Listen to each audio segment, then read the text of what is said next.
అందరికీ శుభాభివందనము తెలియజేస్తున్నాను. నాకు ఈ అవకాశం ఇచ్చిన సంఘ కాపరి పాస్టర్ గారికి వందనాలు చెల్లిస్తున్నాను. అలాగే మరి పాస్టర్ గారికి వందనాలు చెల్లిస్తున్నాను. పాస్టర్ గారికి వందనాలు చెల్లిస్తున్నాను. ప్రార్థన చేసుకుందాం. ప్రేమ కలిగిన తండ్రి, కృప కలిగిన యేసయ్యా, నీ కొందనాలు ప్రభా, స్తోత్రములు అయ్యా. నా తండ్రి నాయన, ఎన్నిక లేని దాన్ని ప్రభా, స్తోత్రములు తండ్రి. ఇదిగో ప్రభా నాయన, ఈ ప్రాంతానికి ప్రభా మీరు నడిపించినారు దేవా, స్తోత్రములు తండ్రి, వందనాలు అయ్యా. నా తండ్రి ప్రతి బిడ్డకు ప్రభా వినగలిగిన చెవులు దయచేయండి దేవా, స్తోత్రములు తండ్రి, వందనాలు ప్రభా. ఇదిగో ప్రతి బిడ్డ ప్రభా దుఃఖముతో వేదనతో ఉన్నది ప్రభా. మీరేం మాట్లాడబోతున్నారు ప్రభా నాయన? దుఃఖాన్ని వేదనను ప్రభా తొలగించి సంతోషాన్ని సమాధానమును ప్రభా బిడ్డలకు అనుగ్రహించమని ప్రార్థన చేసి యేసునామమున అడుగుచున్నాను తండ్రి, ఆమేన్, ఆమేన్. మీరందరూ సంతోషంగా ఉన్నారా? చాలా సంతోషంగా ఉన్నారు. తప్పట్లయితే భలే కొడుతున్నారు మీరందరూ, చక్కగా చాలా బాగా కొడుతున్నారు. నిజంగానే నేను ఇక్కడికి వస్తానని అసలు అనుకోలేదు. నేను ఈ పులివిందలకు వస్తానని. మరి పులివిందల బిడ్డలు నా దగ్గరికి వచ్చారు. అక్కడికి వచ్చి గుడారాలు వేసుకొని, మరి మా పక్కనైతే మందిరాలు 2-3 మందిరాలు ఉన్నాయి, దగ్గరే మందిరాలు. కానీ అయినా మైక్ ఒకటి, మరి మా మైక్ అయితే వాళ్ళు మందిరం వాళ్ళు మైకులు పెట్టరు, మిగతా వాళ్ళు మేమైతే మైక్ పెడతాము. అది విన్నారంట. విని ఆ బిడ్డలు మా దగ్గరికి వచ్చారు. ఆ మందిరానికి వచ్చిన తర్వాత ఇంకా వీళ్ళు ఒక 3 నెలలు ఉండి వీళ్ళు వెళ్ళిపోతే ఇంకొకళ్ళు, వాళ్ళు 3 నెలలు వెళ్ళిపోతే ఇంకొకళ్ళు, ఇలాగా వాళ్ళు 1.5 సంవత్సరం నుంచి ఇంకా కంటిన్యూ అయ్యారు. ఇంకా బిడ్డల ప్రేమను బట్టి నిజంగానే నేను ఇంత దూరము, మరి పాస్టర్ గారు ఎవరో నాకు తెలియదు, మరి ఈ పులివిందలకి నేను ఎప్పుడూ రాలేదు. కానీ ఆ బిడ్డల ప్రేమను బట్టి, దేవుని కృపను బట్టి ఇంత దూరం రావాల్సి వచ్చింది. అందు నిమిత్తం మీకు అందరికీ వందనాలు చెల్లిస్తున్నాను. అలాగే వాక్యంలోనికి వెళ్దాం. మరి 2వ దినవృత్తాంతాలు 22వ అధ్యాయము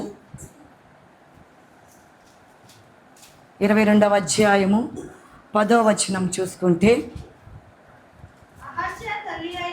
అహజ్యా తల్లి అయిన అతల్య తన కుమారుడు చనిపోయినని వినినప్పుడు ఆమె లేచి యూదా వారి సంబంధులకు రాజులందరినీ హతము చేశాను. ఇక్కడ చూడండి, మీకు తెలుసుంటుంది. నేనైతే నిజంగా ఎక్కడ కూడా ఇలా మందిరాలలో మామూలుగా మేమైతే ఎఫ్ఎంపిబి మీటింగు, అంటే ఎఫ్ఎంపిబి మీకు తెలుసుంటుంది. ఆ పరిచయకి నేను కానీ ఎక్కువ వెళ్తూ ఉంటాను. ఆ పరిచయలు కానీ మేము తక్కువ మంది, మేము ఉండేది పాస్టర్లు మొత్తం 21 మంది. ఎక్కడ వెళ్ళాలన్నా కానీ టీమ్గా వెళ్తాము, టీమ్గా వస్తాము. మరి ఇక్కడికి నేను నిజంగా అనుకోని రీతిలో నేను ఒక్కదాన్ని ఇక్కడికి వచ్చాను. ఫోన్ చేస్తే మా టీం అంతా వస్తుంది ఇక్కడికి. మరి దేవుడు మరి ఎందుకనో ఇక్కడికి నడిపించాడు. అలాగే మరి నేను వాక్యం అయితే నిజంగానే దైవ సేవకులు చెప్పినట్లు మరి నేను చెప్పలేను. దేవుడు ఇది నాన్న వాడుకో, దేవుడు ఎలా మాట్లాడితే దేవుడు మీతో మాట్లాడాలని దేవుని అడుగుతున్నాను. అలాగే ఇక్కడ చూస్తే అహజ్యా తల్లి అయిన అతల్య, మీకు తెలిసి ఉంటుంది. అతల్య అంటేనే బహు దుర్మార్గురాలని తెలిసి ఉంటుంది. అతల్య మరి ఎంత దుర్మార్గురాలంటే చాలా దుర్మార్గురాలండి.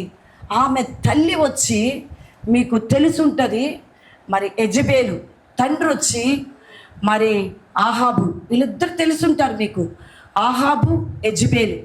మరి వాళ్ళిద్దరు వచ్చేయమంటే ఆ యెజబేలు కూడా బహు దుర్మార్గురాలు. ఎంతటి దుర్మార్గురాలంటే నిజముగా అంత దుర్మార్గురాలు. మరి ఆమెకు పుట్టిన బిడ్డ కూడా అలాగే ఉంటుంది, కానీ మంచిదిగా ఉంటుందండి. మనము మంచి వాళ్ళమైతే మన బిడ్డలు కూడా ఎలా ఉంటారు? మంచిగా ఉంటారు. మనము బిడ్డలకి చిన్నప్పటి నుంచి మందిరానికి తీసుకొని వచ్చి, నాన్న ఇలా కూర్చో, పరిగెత్తొద్దు, అల్లరి చేయొద్దు, నువ్వు ఎట్లాగంటే అట్లా చెయ్యొద్దని మనం చెప్తా ఉంటే బిడ్డలు అలాగే చేస్తారు. అలా కాకుండా ఇప్పుడు చాలామంది పిల్లల్ని చూస్తున్నాను, భలే ముదిగారం అయిపోయింది. ఆ పిల్లలు నిజంగానే అరుస్తూ తిరుగుతూ ఉంటారు, గోల చేస్తూ ఉంటారు.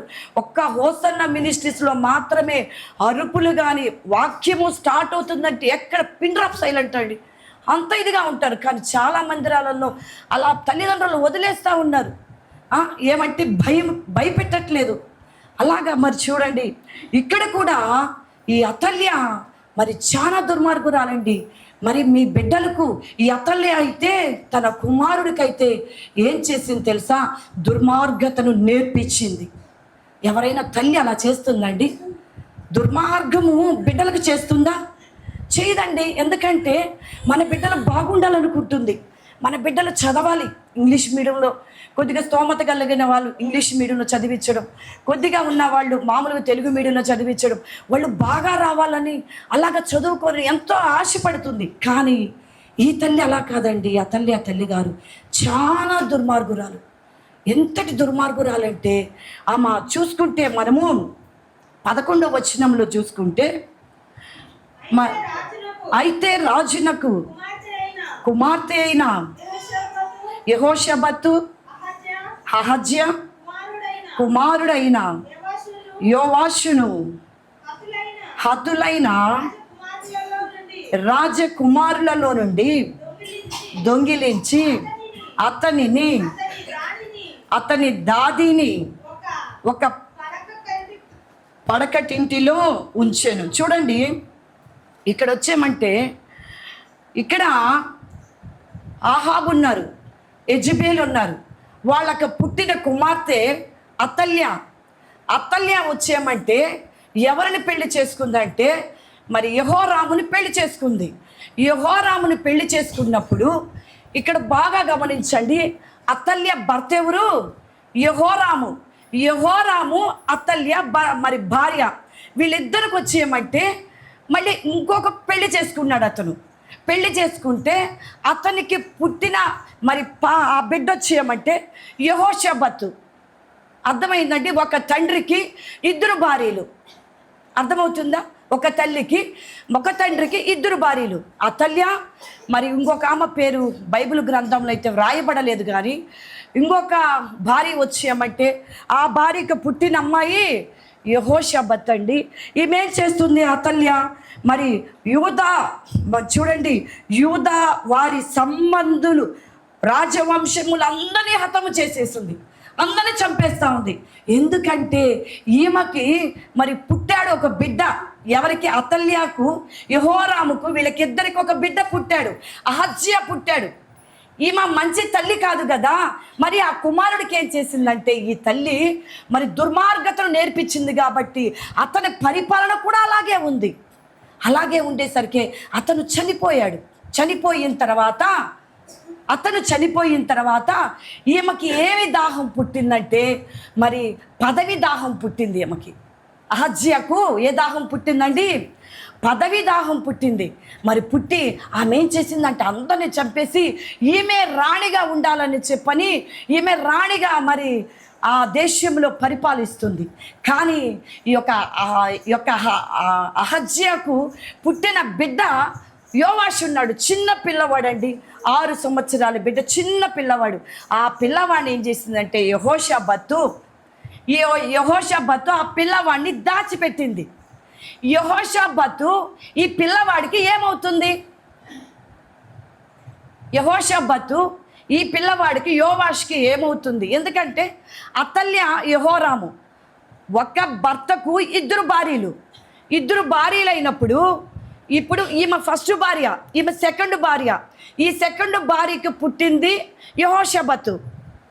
ఈమెకు పుట్టినవాడు చూడండి, ఇప్పుడు అతల్యకు పుట్టినవారు ఎవరు? యోవాషు, అహజ్యాకు పుట్టింది యోవాషు. అయితే ఇప్పుడు వీళ్ళు చూడండి, ఈ యెహోషాబతు అతల్యకు ఏమవుతుంది? పెద్దమ్మ అవుతుంది. పెద్దమ్మే కదా. వాళ్ళ నాన్నకి 2 భార్యలు లేనప్పుడు ఫస్ట్ భార్య ఉన్నప్పుడు ఆమె 2వ భార్య కూతురు, ఈమెకేమవుతుంది? పెద్దమ్మ అవుతుంది కదా. మరి పెద్దమ్మ మరి అహజ్యా ఉన్నాడు కదండి, అతల్య కొడుకు అహజ్యా ఉన్నాడు కదా. అహజ్యా వచ్చేమంటే బాగా అర్థమవుతుందా మీకు? అహజ్యా ఉన్నాడు కదా, అతన్ని చనిపోగానే ఈమె రాజ్యానికి వస్తుంది కదా. ఇప్పుడు అహజ్యా కొడుకు యోవాషు ఉన్నాడు, అతన్ని చంపాలని, కానీ ఆమెకు తెలియదు యోవాషు ఉన్నాడని ఆమెకు తెలియదు. ఈమె ఏం చేసిందంటే, ఈ మేనత్త ఎవరంటే యెహోషాపాతు మేనత్త ఏం చేసిందంటే యోవాషుని దావీదు మరి చెప్పి ఒక దేవాలయంలో దాచిపెడుతుంది. ఎందుకంటే మరి యేసు ప్రభు యోవాషులో నుంచి ఆయన జన్మించాలి కనుక దారిని అతల్యా గారు దారిని మూసేస్తుంది. ఆ దారిని మూసేస్తుంటే ఏం చేసింది యెహోషాపాతు? దేవుడు అక్కడ ఎవరిని వాడుకున్నాడండి? యెహోషాపాతును వాడుకున్నాడు. ఈ దినాన నీవు నేను వాడబడాలంటే, దేవుడు వాడుకోవాలంటే, మనం దేవుని సన్నిధికి వచ్చినట్లయితే, అయ్యా నేను కూడా నీ పరిచర్య చేస్తాను ప్రభా, నేను కూడా ప్రభా మరి అనేక మంది నశించిపోతున్నారు ప్రభా, నేను వెళ్ళి వాళ్ళని స్వార్థ ప్రకటిస్తాను ప్రభా. మీరు అలాగ తీర్మానం చేసుకున్నట్లయితే దేవుడు మిమ్మల్ని కూడా వాడుకోవడానికి ఆయన ముందుకు వస్తాడు. అలాగా చూడండి, యెహోషాపాతుని ఇక్కడ దేవుడు వాడుకున్నాడండి. వాడుకొని మరి అక్కడ యోవాషులో నుంచి యేసు ప్రభు జన్మించాలి కాబట్టి, ఆ మార్గము ఆ దారి రావాలి కాబట్టి ప్రభు మరి ఆమెను వాడుకొని యోవాషును దాచిపెట్టాడు.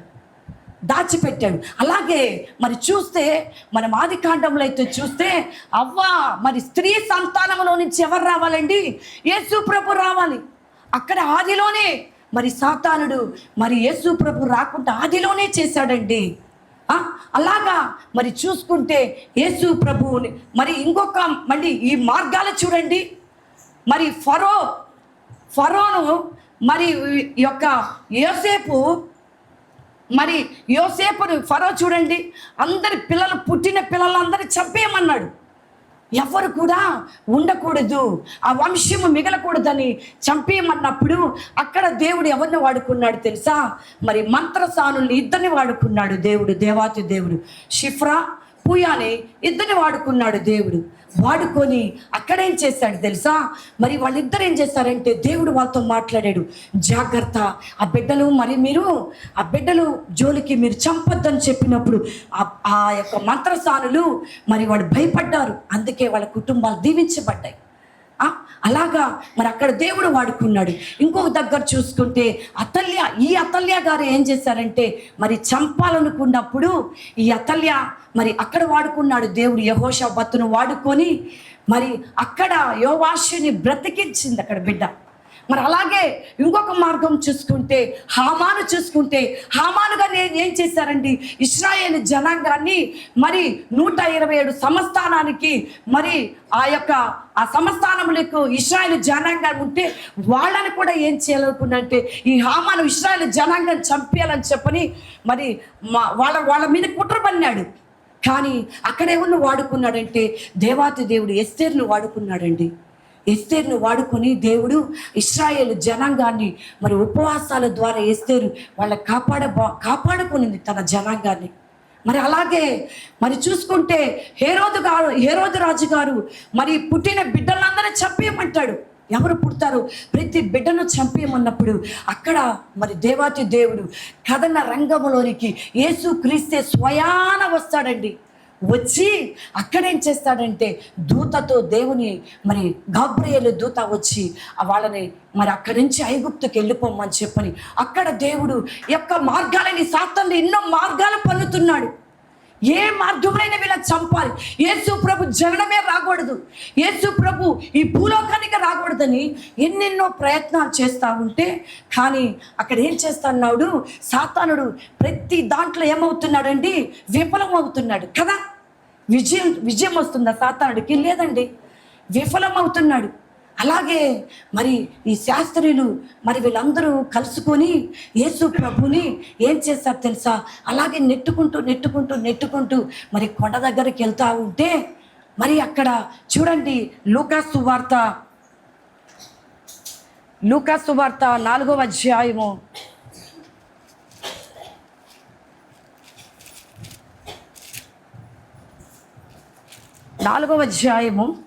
29వ వచనం చూసుకుంటే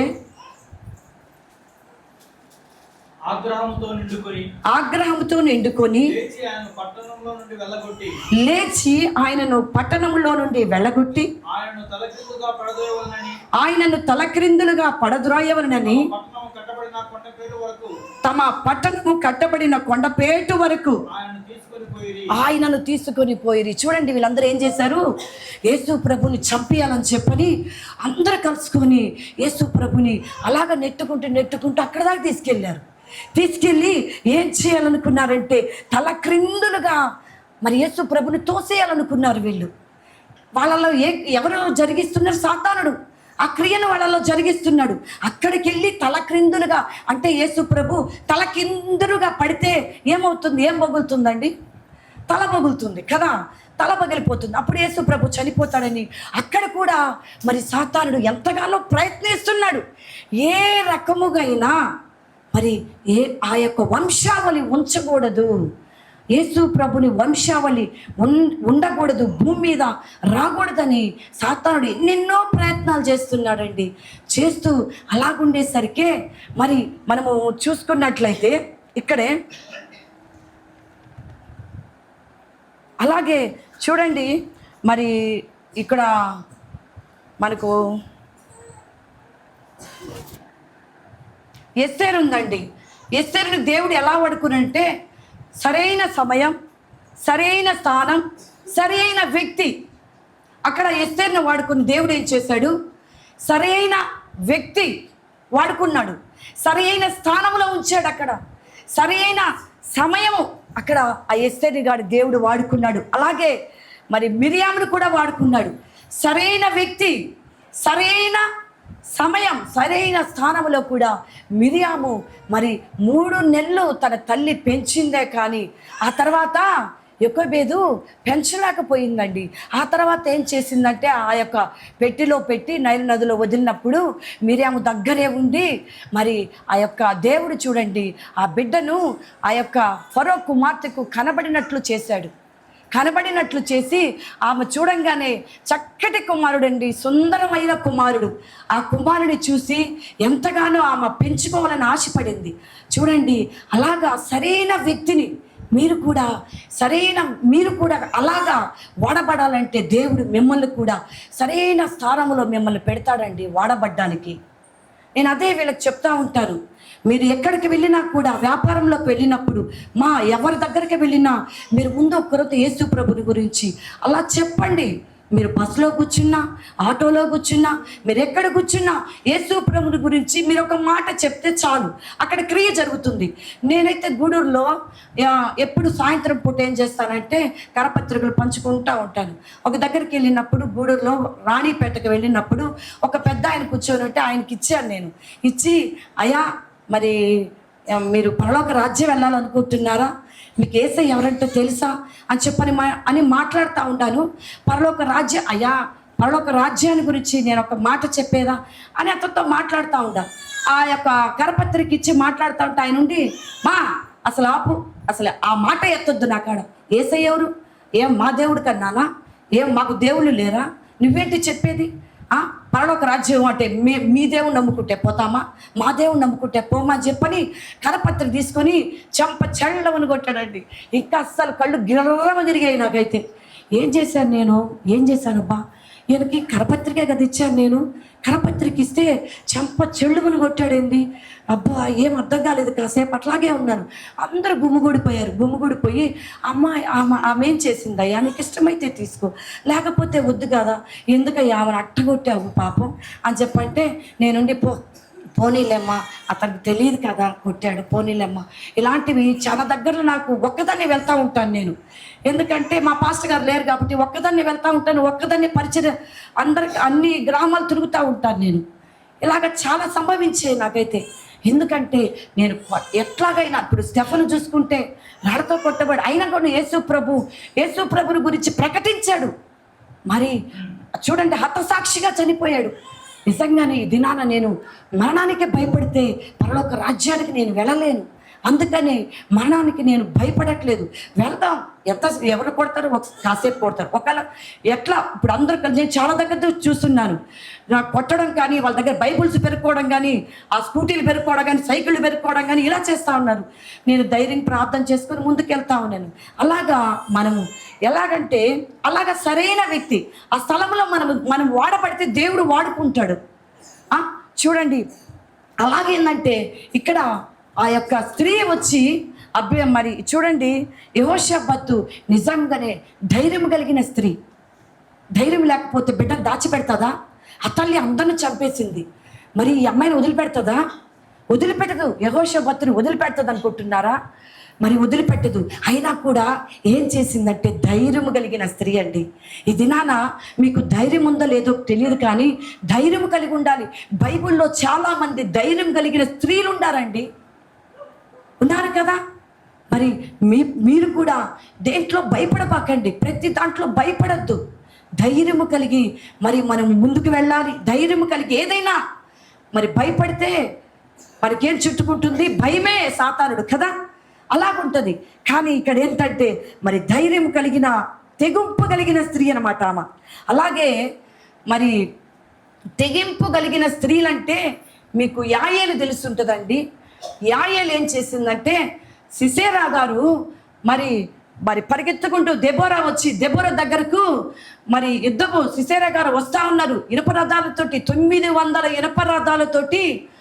మరి ఆ యొక్క సిసేరా వస్తూ ఉంటే ఈ బారాక్ ఏం చేశాడంటే దెబోరా దగ్గరికి వెళ్ళి, అమ్మా మరి వాళ్ళు యుద్ధానికి వస్తున్నారు, ఇప్పుడు నన్ను ఏం చేయమంటారమ్మా, నాకు భయం వేస్తుందని చెప్పంటే మరి ఆమె ప్రార్థన చేసి ఆమె చెప్తుంది, దేవుడు పరిశుద్ధాత్మ దేవుడు మరి దెబోరాతో మాట్లాడతాడు, నువ్వు భయపడద్దు, మరి ఆమెను అతనిని ఒక స్త్రీకి అప్పచెప్తున్నాను, ఒక స్త్రీ చేతిలో చచ్చిపోతాడని చెప్పనేసరికి అప్పుడు ఈ దెబోరా ఏం చెప్తుందంటే బారాకుకి, నువ్వు లేచి వెళ్ళి ఆ సైన్యంలో వచ్చేయమంటే మందే విజయం, నువ్వు వెళ్ళంటే బారాక్ ఏం చేశాడు, అమ్మో నాకు భయం అమ్మా, నువ్వు రాందే నేను పోనంటాడు.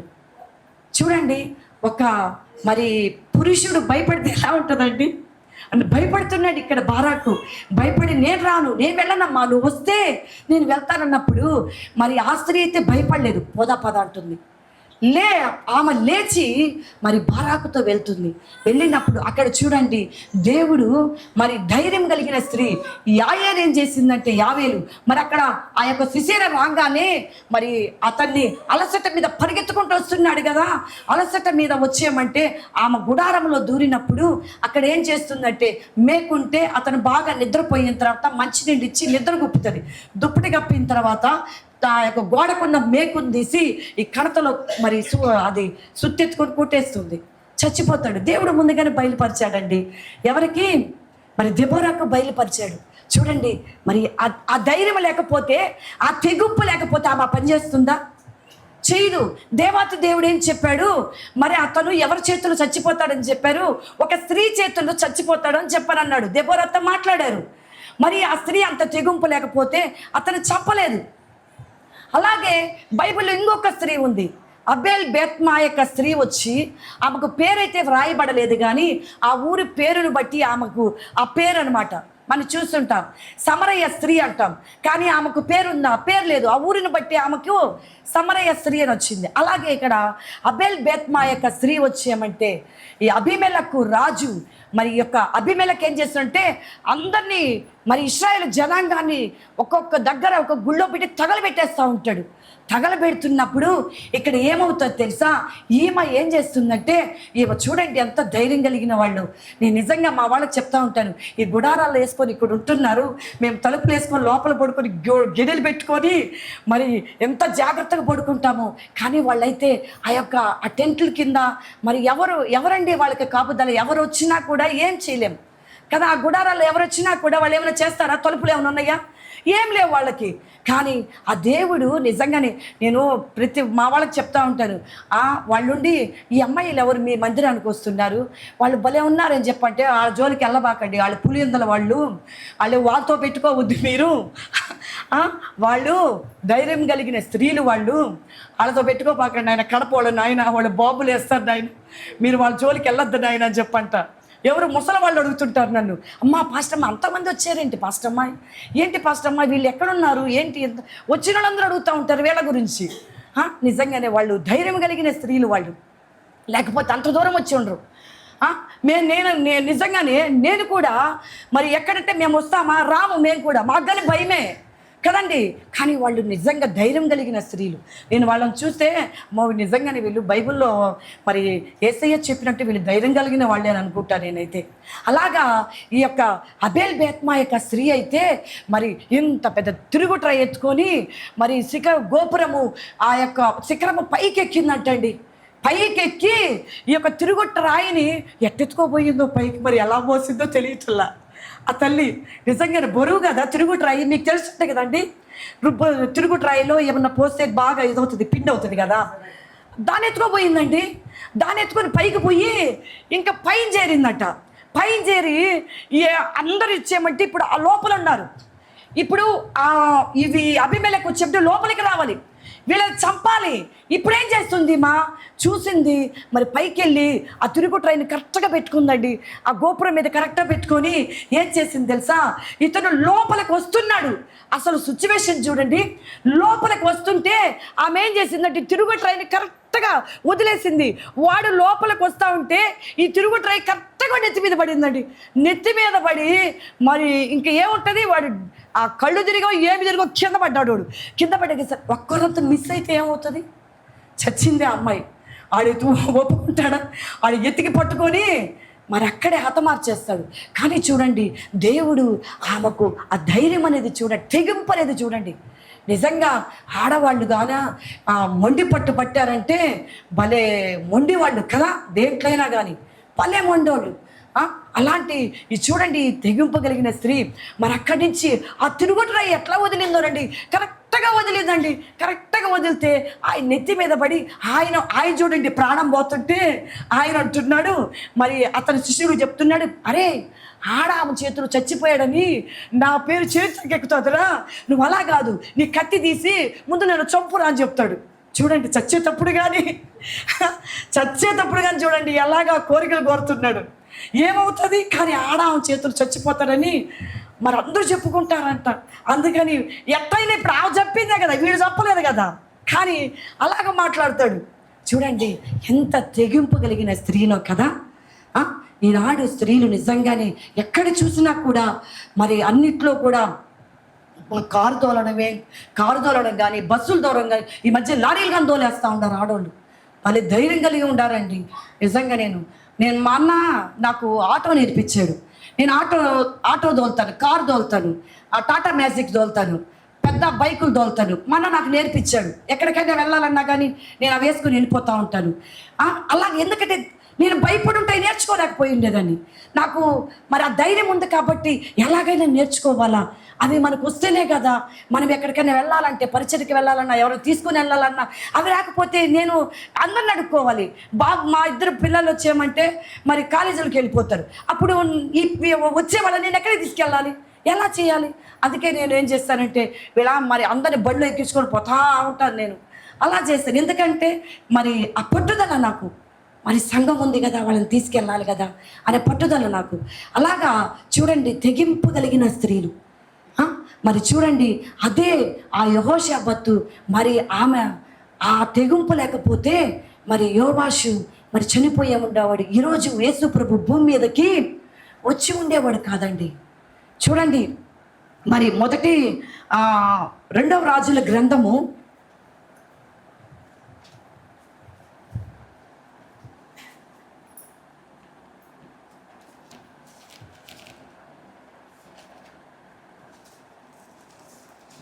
2వ రాజుల గ్రంథం 1 రాజుల గ్రంథం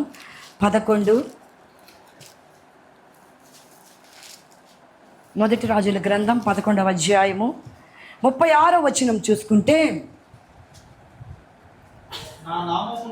నా నామమును అక్కడ ఉంచుటకు నేను కోరుకొనిన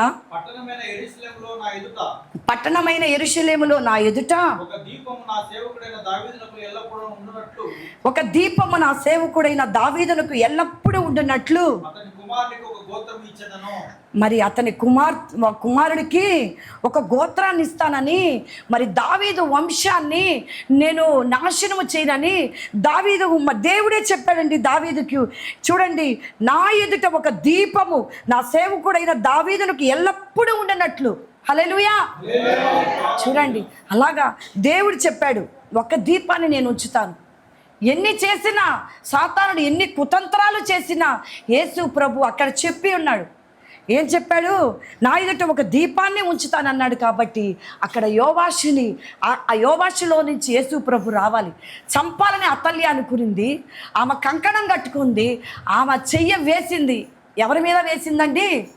యూదా గోత్రపు ఆ యొక్క వంశం మీద చెయ్యేసినప్పుడు యెహోషాబత్ గారు ఆ చెయ్యి తీసి పక్కన పెట్టి ఏమేం చేసింది? ధైర్యముగా బిడ్డను దాచిపెట్టిందండి. ఆ బిడ్డను దాచిపెట్టింది. నిజంగానే ఎంత తెగింపు కలిగిన స్త్రీ కదా. అలాగా మరి ఈ యొక్క మొదటి రాజుల్లోనే 15వ అధ్యాయము 5వ వచనం చూసుకుంటే, దావీదు నిమిత్తము అతని తరువాత అతని కుమారుని నిలుపుటకును యెరూషలేము స్థిరపరచుటకును అతని దేవుడైన యెహోవా యెరూషలేమునందు దావీదునకు దీపముగా అతని ఉండనిచ్చెను. దేవుడు చూడండి ఎలా మాట్లాడుతున్నాడు. మరి ఒక దీపం నేను నిలబెడతాను, ఒక దీపం ఉంటాను. దావీదుకు వాగ్దానం ఇచ్చాడు. కాబట్టే దావీదు కుమారుడైన మరి సొలొమోను రాజుగారు చూడండి, మరి అక్కడి నుంచి రెహబాము ఆ యొక్క సంతానం అలాగా దీపము దావీదు కాడి నుంచి చూడండి. లేకపోతే అబ్రహాము కుమారుడైన దావీదు కుమారుడైన యేసుక్రీస్తు వంశావళి, దావీదులోంచి యేసుక్రీస్తు వంశావళి రావాలి. కాబట్టే ఇక్కడ అందుకనే దేవుడు ఆ వంశాన్ని నాశనం చేయడానికి సాతానుడు ఎన్ని కుతంత్రాలు వేసినా కూడా దేవాతి దేవుడు అన్నిట్లో కూడా విజయము పొందుకుంటూ వస్తూ ఉన్నాడండి కదా. అలాగా నిజంగానే నేను ఒక చిన్న సాక్ష్యం చెప్తాను. మరి మా పాస్టర్ గారు అయితే చనిపోయిన తర్వాత ఏం జరిగిందంటే, మా పాస్టర్ గారికి రెండోసారి కరోనా వచ్చిన తర్వాత మరి మా పాస్టర్ గారు మేము నెల్లూరు హాస్పిటల్లో పెట్టుకుని ఒక నెల అయింది. మరి బాగా అయింది. ఇంటికి తీసుకెళ్ళిన తర్వాత మరి నేను ఇంట్లో కూర్చొని ప్రార్థన చేస్తూ ఉంటే మరి రంగురంగుల బట్టలు అండి, ఒళ్ళంతా రంగురంగుల బట్టలు ఉన్నాయి. 7 రంగులు ఉన్నాయి ఆ ఒళ్ళంతా బట్టలు. అది లోపలికి వచ్చి మరి భయంకరంగా అలజడి గలాట అవుతా ఉంది ఇంట్లో. ఏంటి అని చెప్పని గబక్కని కళ్ళు తెరిచి ప్రార్థనలోంచి లేచి, ఏంటి ప్రభా ఇలాగొచ్చింది అని అనుకున్న తర్వాత మరి వెంటనే మా ఇంటి వెనకాల అతను మరి వచ్చి కోళ్ళు కోసం గొడవ పెట్టాడు. ఇంకా మా పాస్టర్ గారు, అయ్యా మీరు ఎందుకు ఇలా చేస్తున్నారు అరిచాడు. మళ్ళీ రేజ్ అయిపోయింది ఇది కరోనా వచ్చిన వాళ్ళకి ఎక్కువసేపు మాట్లాడకూడదంట, మాట్లాడితే ఇమ్యూనిటీ పవర్ తగ్గిపోద్దంట.